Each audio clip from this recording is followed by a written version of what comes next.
Today we gonna explain the movie called Rocketry, जो कि एक बहुत ही अच्छी historical real life based Indian movie है। और अगर मैं इसकी रेटिंग की बात करूँ तो इस मूवी को अब तक IMDb पर 9.2 आउट ऑफ 10 की रेटिंग दे दी गई है, जिससे आपको ये तो समझ आ ही गया होगा कि ये मूवी कितनी स्पेशल होने वाली है। तो guys, without wasting your time, let's begin the explanation. Movie के स्टार्टिंग में हमें 30 नवंबर 1994 त्रिवेंद्रम केरला का सीन दिखाया जाता है, जहां हम रॉकेट साइंटिस्ट नंबी नारायण के परिवार को देखते हैं। और आज नंबी नारायण की बेटी की शादी होने वाली थी।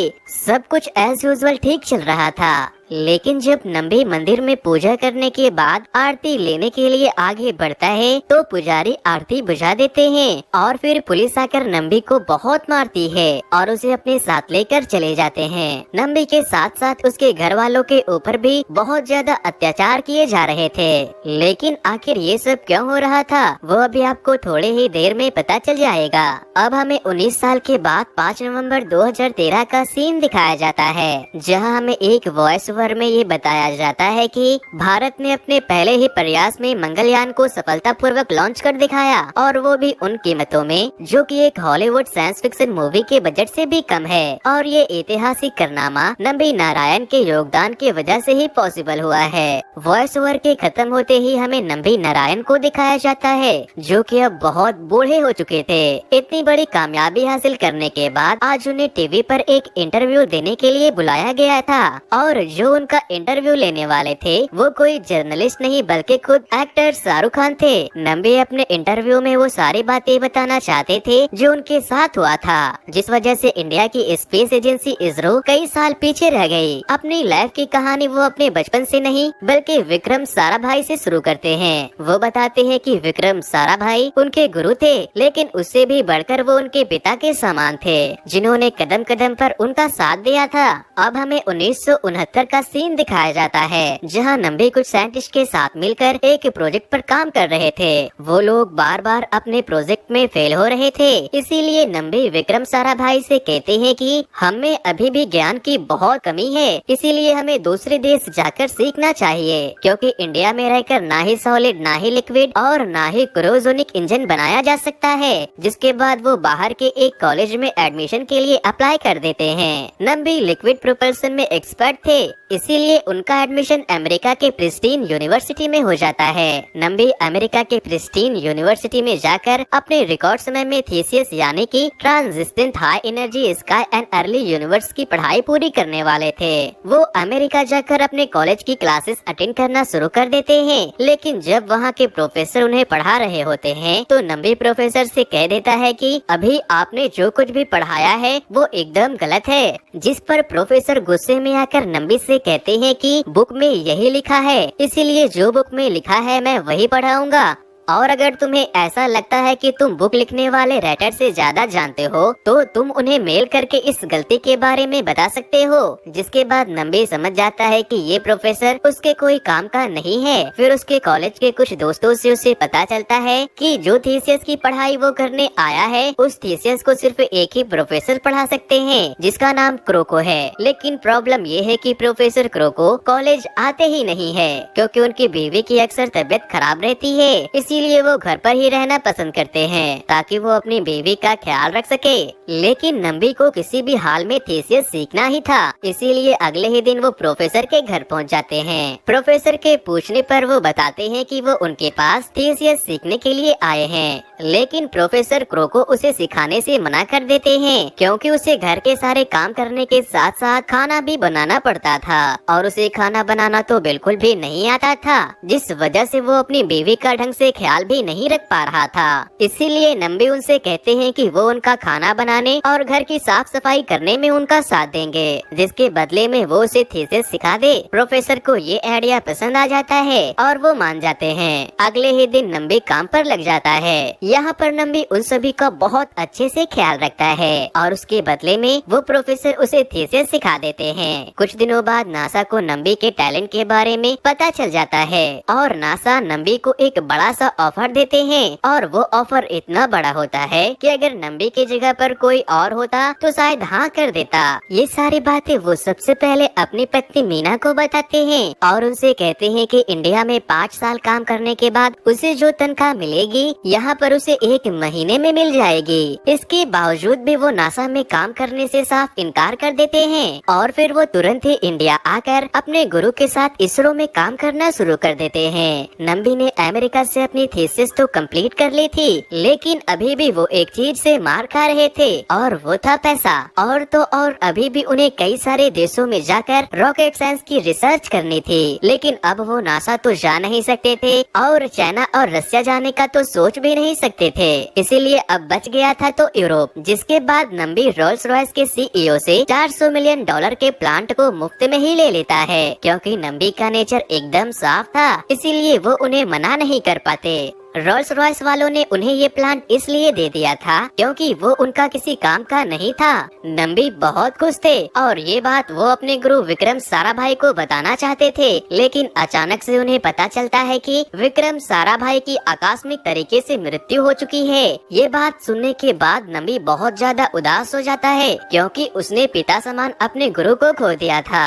नंबी के पास कुछ साधन थे जिनसे वो प्रयोग करना चाहते थे। जब वो प्रयोग करते हैं तो फिर से वो बुरी तरह से फेल हो जाते हैं। विक्रम साराभाई के बाद अगले चेयरमैन सतीश धवन थे और सतीश धवन यहाँ पर नंबी के ऊपर बहुत गुस्सा करते हैं क्योंकि उनका एक्सपेरिमेंट बार बार फेल हो रहा था। नंबी उनसे कहते हैं कि इस तरह से काम करके कोई भी सफल नहीं हो सकता क्योंकि इस तरह के इंजन बनाने के लिए बहुत सारे पैसों की जरूरत होती है जो उनके पास है ही नहीं। अगर उनके पास कुछ है तो वो उनका दिमाग, और इसी दिमाग का वो प्रयोग करेंगे। फिर बोना बताते हैं कि फ्रांस में एक कंपनी डबल बैकिंग इंजन वाली टेक्नोलॉजी बनाना चाहते हैं जिसके लिए उन्हें 52 भारतीय वैज्ञानिकों की जरूरत है और हम वहां जाने के लिए तैयार भी है। वो तैयार इसलिए होते हैं क्योंकि वो बैकिंग इंजन टेक्नोलॉजी को सीखना चाहते थे। वो फ्रांस जाकर ईमानदारी से काम करेंगे और बैकिंग इंजन टेक्नोलॉजी को कदम कदम पर देखेंगे और सीखेंगे, और यही उनका एक महान प्लान होता है। फ्रांस जाने वाले सभी वैज्ञानिकों को फ्रेंच सिखाई जाती है क्योंकि उन्हें वहाँ पर फ्रेंच की बहुत ज्यादा जरूरत पड़ने वाली थी।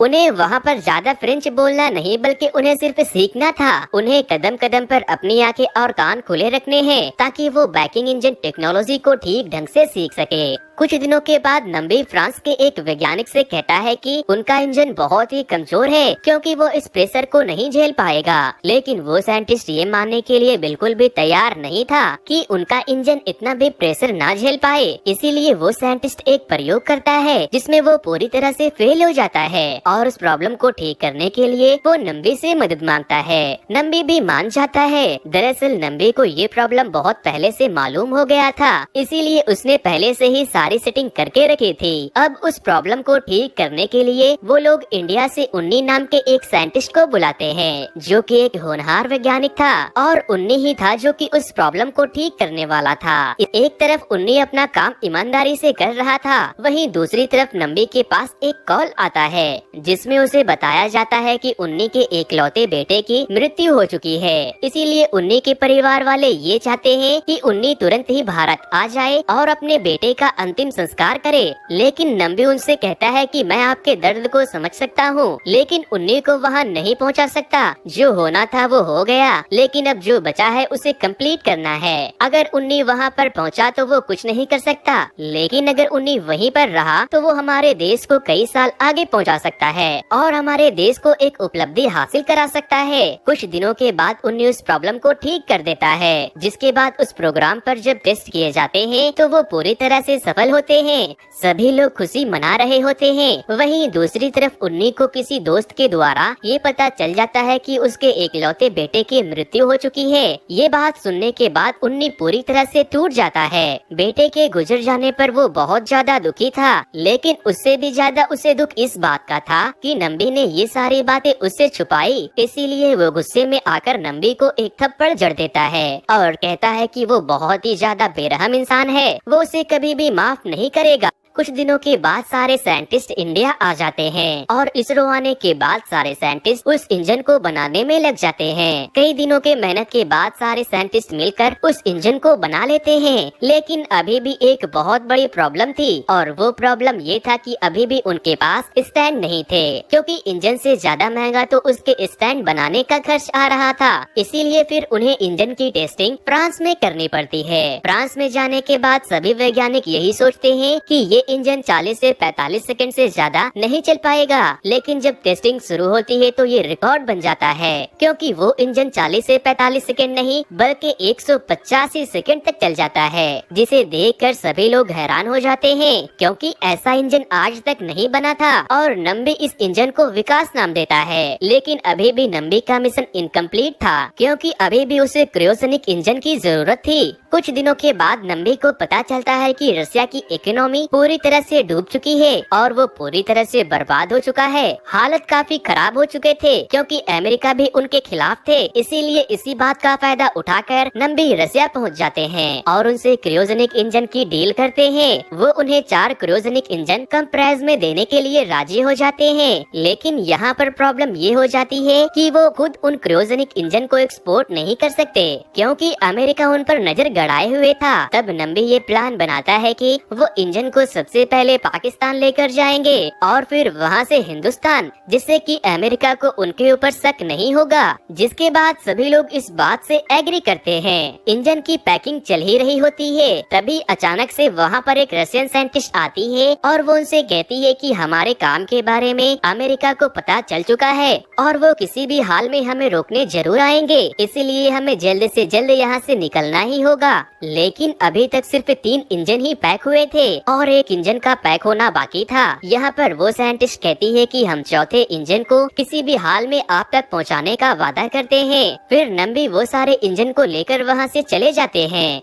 यहाँ पर अमेरिका के नाक के नीचे से वो एक को छोड़कर तीनों इंजन को कुछ दिनों के बाद इंडिया पहुँच जाते हैं और जैसे ही नंबी इंडिया आते हैं तो उनके ऊपर रॉकेट साइंस तकनीक बेचने के झूठे आरोप में उन्हें गिरफ्तार कर लिया जाता है, जिसे हमने इस वीडियो के शुरुआत में देखा था। इस बात का पब्लिक पर बहुत बुरा असर पड़ता है और वो उन्हें गद्दार कहने लगते हैं, यहाँ तक कि उनके घर वाले तक को परेशान करने लगते हैं। दरअसल नंबी के ऊपर ये आरोप थे कि उन्होंने अपनी सारी तकनीकों को पाकिस्तान को बेच दिया है और किसी मरियम नाम की लड़की के साथ गलत संबंध बनाकर उन्होंने पाकिस्तान के साथ डील बनाई है। ये सारी बातें सच है या फिर झूठ, वो भी आपको थोड़े ही देर में पता चल जाएगा। एक ऑफिसर नंबी को बहुत ही बुरी तरह से मारते हैं और उनसे ये उगलवाने की कोशिश करते हैं कि उन्होंने ये सारे गुनाह किए हैं, लेकिन नंबी सारी बातों को मानने से साफ इनकार कर देता है। दरअसल वो ऑफिसर ये चाहते थे कि किसी भी तरह से नंबी उनकी बोली गई बातों को एक बार रिपीट कर दे, जो कि रिकॉर्डर में रिकॉर्ड हो जाता, लेकिन नंबी उन बातों को रिपीट करने से साफ मना कर देता है और पुलिस वाले के अत्याचार को सहता रहता है।